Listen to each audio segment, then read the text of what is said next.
खोर्धा जिला बेगुनिया सदर महकुमा स्थित अग्रणी साहित्य अनुष्ठान श्वेत पद्म साहित्य सेवा संस्था आनुकूल्य स्थानीय श्री जगन्नाथ संगीतायन कक्ष विश्व हस दिवस अवसर में एक कविता पाठ और आलोचना चक्र अनुष्ठित हो जाइछि। आचार्य विनोद बिहारी दास वेद पाठ करिथिला बेले अनुष्ठान सभापति भागीरथी परिड़ा सभापतित्व करथिले। मुख्य अतिथि भावे सत्यनारायण सामंतराय, मुख्य वक्ता भावे अवसर प्राप्त शिक्षक जोगेश्वर सुंदराय, सम्मानित अतिथि भावे जन कल्याण प्रतिष्ठान सभापति अक्षय रथ योगदान करथिले। काशीनाथ पट्टनायक संयोजन अनुष्ठित कविता पाठोत्सव अनुष्ठान संपादिका सुश्री प्रतिमा प्रधान जीवन में हसर आवश्यकता विषय में सम्यक सूचना देथिले।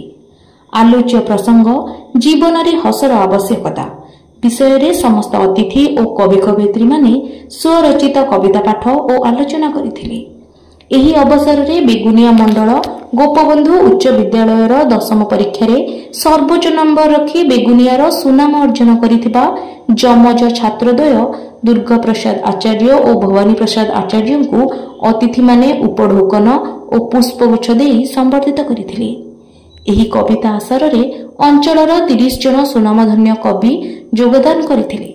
शेषरे गायक प्रदीप किशोर त्रिपाठी उद्यापनी संगीत गान करथिला बेले कवि जगदीश चंद्र पात्र धन्यवाद अर्पण करथिले। ब्यूरो रिपोर्ट शुभ खबर।